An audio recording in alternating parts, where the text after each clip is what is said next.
How to select different scenes a little more flexible and automatic. Hi, I'm Toby from abletondrummer.com. I do Max for live devices, and especially for performance, there are sometimes a few loopholes here where the native functionality of Ableton Live not always fit all needs. So I have one device here which is part of a pack. You can follow the links in the video description if you want to find out more what the other devices are about as well. So this is just really easy as a use case here. We have 8 scenes and we want to be able to jump to certain scenes here, or just making sure that certain scenes are always being selected. This becomes handy if you're using follow actions, or if you just want to make sure maybe at this point I want to stay with the selection on the scene, or maybe I want to go to the former scene after the song. You can select this here. So you just need MIDI clips on a MIDI track and then put the device on here. You can create clips. So for example, let's say for the first one we want to select the next scene. So this is easy, and it can be set up automatically in the preferences, and it's on per default. If you trigger scene 1, the selection will jump to scene 2 here, but not when you're using follow actions. So let's set up a few clips here. Let's set up next, just to give you one example here. So maybe let's do this without the clips, so I can just show you what's happening here.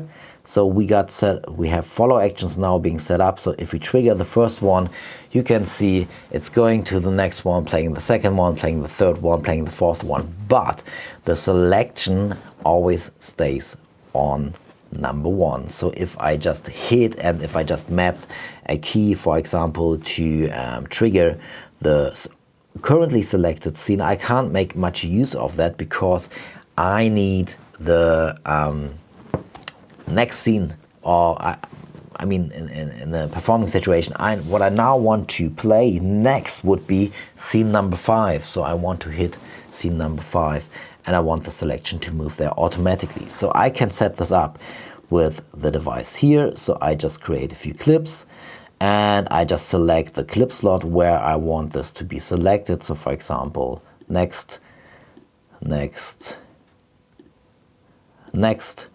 And now watch what's going to happen with the selection. The selection is actually moving automatically. I don't need to touch anything, and the next scene is being selected automatically. Okay, so you can set up a former as well. So if you, for example, have a song and you want to jump one up, so let's set this up maybe here. I just select the clip slot, I hit former, and I now get this clip which is saying former. And when I trigger this track here at this scene here on the far right, on the scene trigger, you can see the selection is jumping up. I can do this for the same. There might be a few use cases for live looping, etc., if you might want to stay on the same scene, and if you don't want it to move. So this is just one way of how to set things up. Obviously there are more devices here because the use cases of how you want to use things in one Ableton Live set, maybe you want to be a bit more flexible. So I have 2 more devices here as part of this pack. You can find out more about this if you follow the link in the video description and have a look. Bye bye.